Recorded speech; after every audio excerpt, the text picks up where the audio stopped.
دعا کبھی مسلمان کی رد نہیں جاتی. مسند احمد میں حدیث ہے کہ مسلمان کی دعا کبھی بھی رد نہیں جاتی, یہ ذہن میں رکھیے گا. نبی علیہ السلام فرمایا کہ وہ 3 طرح سے قبول ہوتی ہے, یا جو کچھ مانگا وہ مل جائے گا, یا اس کے بدلے کوئی بہتر نعم البدل مل جائے گا, کوئی مصیبت بھی ٹال سکتی ہے, اور اگر یہ نہ ہوا تو وہ تمہاری دعا قیامت کے دن کے لیے سٹور کر دی جائے گی, تمہیں اجر ملے گا. لہٰذا یہ تو اپنے دماغ سے نکال دیں کہ دعا ریجیکٹ ہوتی ہے, دعا کبھی بھی ریجیکٹ نہیں ہوتی. دوسری بات, دعا کرنا آپشنل نہیں ہے, یہ مسلمان پہ فرض ہے.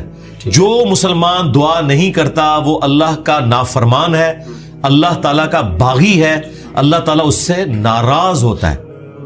ادعونی استجب لکم ان الذین یستکبرون عن عبادتی, سورہ المؤمن کی آیت نمبر 60 ہے. اے میرے بندو مجھ سے مانگو, جو لوگ مجھ سے دعا کرنے میں تکبر کرتے ہیں میں انہیں ذلیل و خوار کر کے جہنم میں داخل کروں گا. دنیا کے بادشاہ تو مانگنے پر ناراض ہوتے ہیں, اور ہم اس بادشاہ کی عبادت کرتے ہیں کہ جس سے نہ مانگا جائے تو وہ ناراض ہوتا ہے. یہ ضروری ہے. اچھا, جامعہ ترمذی میں حدیث ہے, نبی علیہ السلام نے فرمایا کہ جو چاہتا ہے نا کہ مشکل اور پریشانی میں اس کی دعا قبول ہو, اسے چاہیے کہ جب حالات فیوریبل ہوں اس وقت بھی اللہ کو یاد کرے. ہاں, دعا سے اپنے آپ کو بے نیاز نہیں کرنا. ٹھیک ہے. پھر دیکھیں سورہ البقرہ کی 186 آیت مشہور, وَإِذَا سَأَلَكَ عِبَادِي عَنِّي فَإِنِّي قَرِيبٌ أُجِيبُ الدَّعْوَةَ الدَّاعِ إِذَا دَعَانِ. ہاں, اے نبی صلی اللہ علیہ وآلہ وسلم, جب میرے بندے آپ سے میرے بارے میں پوچھیں تو آپ فرمائیں میں تمہارے بالکل قریب ہوں, ہر پکارنے والے کی پکار کو سنتا ہوں, لیکن فَلْيَسْتَجِيبُوا لِي, ان کو بھی تو چاہیے کہ میرا حکم مانے, وَلْيُؤْمِنُوا بِي, اور مجھ پر ایمان لائیں, لَعَلَّهُمْ يَرْشُدُونَ, تاکہ یہ کامیاب ہو سکیں. تو یہ ون وے ٹریفک نہیں میرے بھائی, یہ دونوں طرف سے ہے. اس طرح نہیں ہوگا کہ آپ نافرمانیوں کی زندگی گزاریں اور پھر آپ باغیوں والی زندگی گزاریں اور پھر دوستیاں بھی نمانے کی کوشش کریں. پھر دعا کا ایک پروٹوکول ہے. جامعہ ترمذی میں حدیث ہے, نبی علیہ السلام بیٹھے تھے, سیدنا ابوبکر سیدنا عمر بیٹھے تھے, ایک شخص آیا, اس نے نماز پڑھی اور ڈائریکٹ اللہ سے مانگنا شروع کر دیا. نبی علیہ السلام نے فرمایا سائل نے جلدی کی. پھر ایک اور شخص آیا, اس نے نماز پڑھی, اللہ کی حمد کی, پھر دروشی پڑھا, تو آپ نے فرمایا سل تعطا, سل تعطا, مانگ تجھے دیا جائے گا, مانگ تجھے دیا جائے گا. اور دوسرے بندے کو آپ نے بلا کے کہا کہ جب دعا کرو پہلے اللہ کی حمد کرو, پھر دروشی پڑھو, پھر اللہ سے مانگو. اور نماز میں دیکھیں پہلے ہم اللہ کی حمد کرتے ہیں, التحیات للہ والصلوات والطیبات, پھر سلام عرض کرتے ہیں, اس کے بعد دروشی پڑھتے ہیں, اور اینڈ پہ دعا. یہ پروٹوکول ہے دعا کا, یہ طریقہ ہے دعا کرنے کا. آپ نے دعا اس طریقے سے اللہ کے حضور پیش کرنی ہے تو دعائیں اللہ تعالیٰ قبول فرمانے والا ہے. اور بعض اوقات انسان یہ چاہتا ہے کہ جو میں مانگ رہا ہوں نا یہی مجھے مل جائے. یہ سب سے بڑی انسان کی کمزوری ہے. میں اپنی زندگی میں کئی ایسی دعائیں جانتا ہوں جو میں آج کہتا ہوں کہ شکر ہے وہ قبول نہیں ہوئی, اور اس وقت اگر آپ مجھے پوچھتے تو میں کہتا کہ میری زندگی کی سب سے بڑی خواہش یہ ہے. میں نے خلاف کعبہ 2002 میں پکڑ کے دعا کی تھی کہ اے اللہ مجھے بریلوی مارنا, بجائے یہ کہنے کہ مسلمان مارنا. میں ایک فرقے کے لیے دعا کر رہا تھا. شکر ہے اللہ قبول نہیں کی تھی, تیری مہربانی. آندہ بھی کوئی دعا قبول نہ آئے تھے, اسی میں بہتری ہے جو قرآن میں ہے نا کہ جس چیز سے تم کراہت محسوس کر رہے ہوتے ہو عین ممکن ہے اس میں تمہارے لیے خیر چھپی بھی ہو. اللہ جانتا ہے, تم نہیں جانتے. بعض اوقات انسان کسی چیز میں کراہت محسوس کر رہا ہے, اس میں خیر چھپی ہوئی ہے, اور جس چیز کو محبت کی نظر سے دیکھ رہا ہے اس میں اس کے لیے شر چھپا ہوا ہے.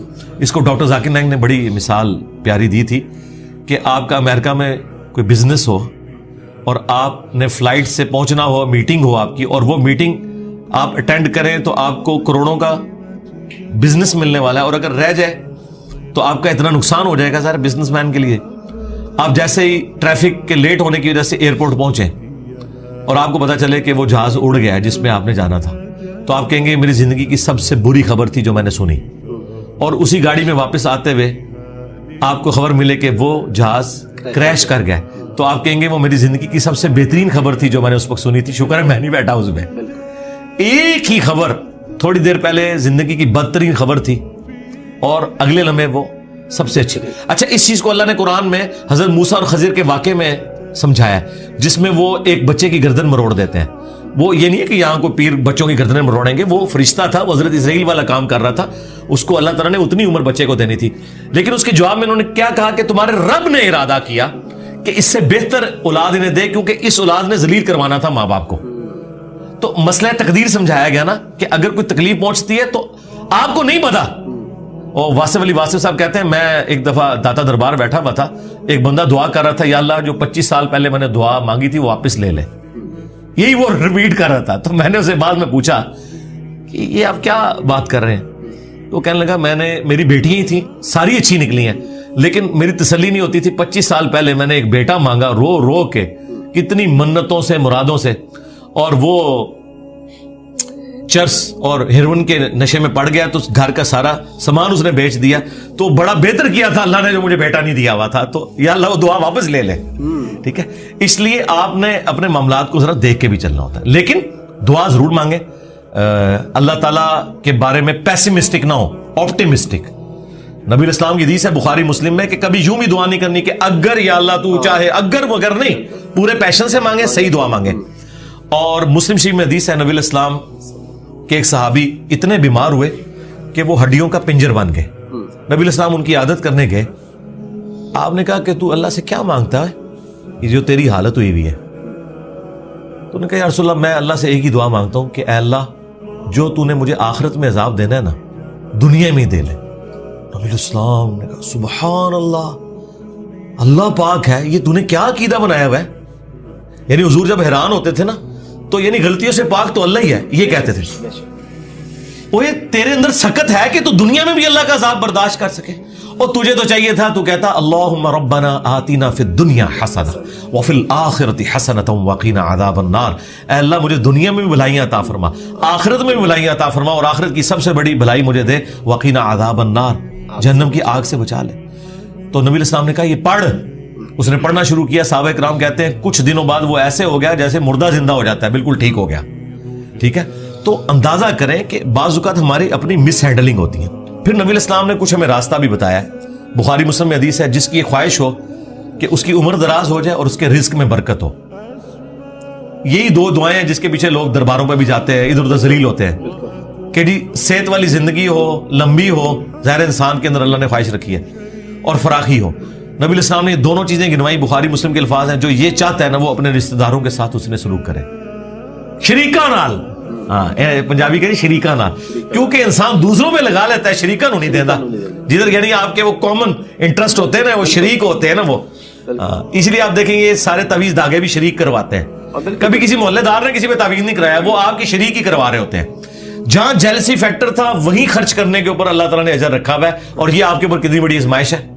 جہاں آپ خرچ نہیں کرنا چاہتے وہاں آپ نے خرچ کرنا ہے.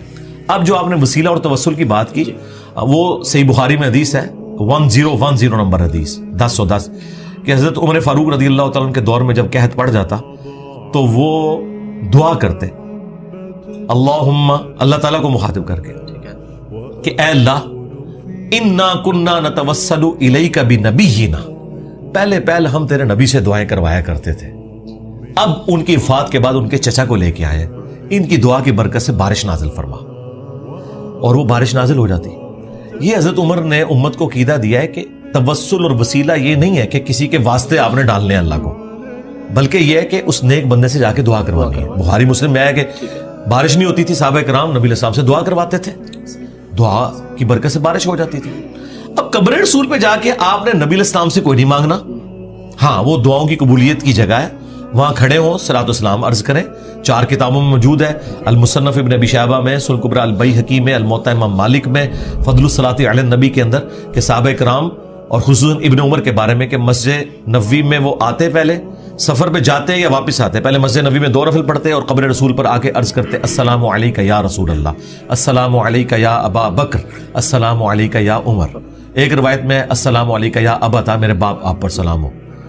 تو یہ صحابہ کرام کا طریقہ تھا قبر رسول پہ حاضر ہونا, وہاں کھڑے ہو کر اللہ سے دعا مانگنی ہے.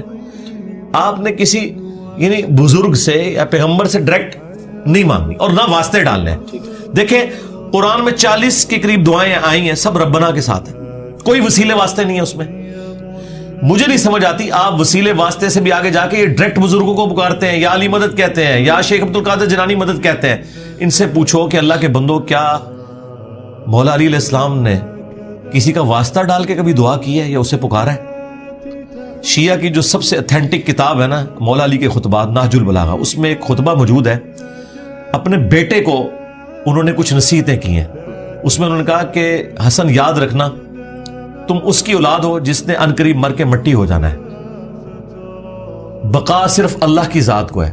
حسن جب بھی تجھے مصیبت اور پریشانی ہو صرف اسی کو پکارنا, اور اے میرے بیٹے حسن یاد رکھنا اللہ کی بارگاہ وہ ہے جس میں اس نے اپنے لیے کوئی دربان بھی مقرر نہیں کیا. تم ڈائریکٹ اللہ سے مانگو. اب مجھے بتائیں اگر یا علی مدد کا عقیدہ ہوتا تو سب سے پہلے وہ اپنے بیٹے کو سکھاتے حسن ابن علی کو. اگر حسن ابن علی کو یا علی مدد کا عقیدہ نہیں سکھایا گیا تو باقی تو شاہی کوئی نہیں. پھر یہ سارے انہوں نے گھڑے ہوئے عقیدے. ہاں آپ یہ کہہ سکتے ہیں اے اللہ جو تجھے اپنے نبیوں سے, ان کے اہل البیت سے, ان کے صحابہ سے محبت ہے, میں اس محبت کا وسیلہ تجھے پیش کرتا ہوں کہ میرا یہ کام کر دے. یہ اللہ کی صفت کا وسیلہ ہوگا. ٹھیک ہے. وَلِلَّهِ الْأَسْمَاءُ الْحُسْنَى فَادْعُوهُ بِهَا. اللہ کا اپنے پیغمبروں سے محبت کرنا یہ اللہ کی صفت ہے, اس کا وسیلہ پیش کر سکتے ہیں. ٹھیک ہے. اس طرح نیک اعمال کا وسیلہ وَاسْتَعِينُوا بِالصَّبْرِ وَالصَّلَاةِ, نماز اور صبر کے ذریعے اللہ کی مدد چاہو. بالکل آپ وسیلہ پیش کریں.